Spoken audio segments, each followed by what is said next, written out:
This is question 4 of homework 5, chapter 5, problem 5-6. A Japanese company has a bond outstanding that sells for 95% of its $100,000 par value.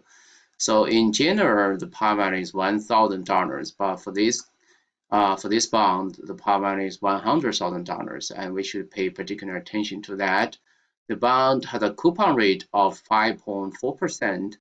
And the coupon rate is quoted in terms of this par value. So we should multiply this number by the 5.4% to get the annual coupon paid annually. So this is the annual coupon case, unlike problem 2, which is a semi-annual coupon case and matures in 16 years.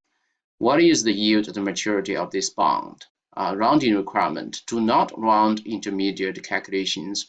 Enter your answer as a percent rounded to 2 decimal places. I want to use Excel to solve this problem because using Excel can automatically meet this rounding requirement of not rounding intermediate calculations.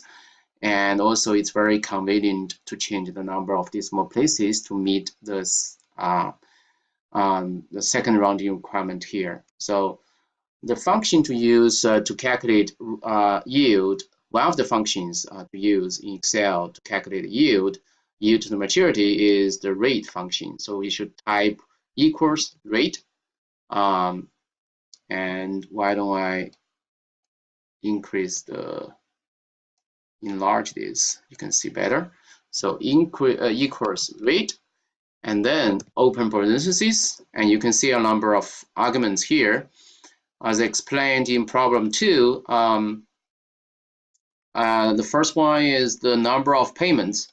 So in this case, because the bond is annual, so we can just use the maturity date. So which is 16. And the second argument here is payment. That stands for the coupon payment, and in this case, it's 100,000. Right, that's the face value, and then times the 5.4%. And Excel can accept a formula instead of a number here.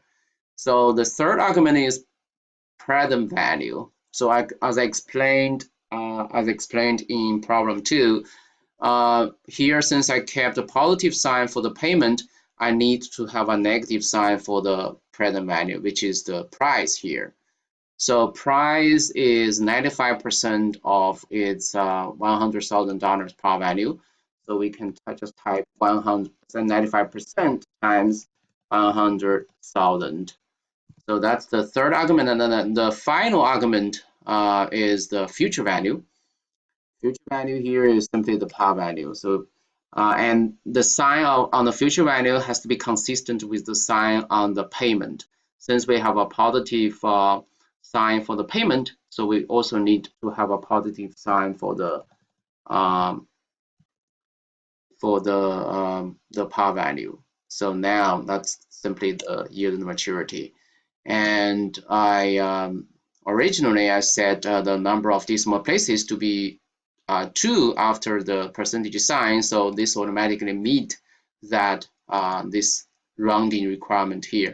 So let me just type the number 5.89 back to connect and check my work. Good job.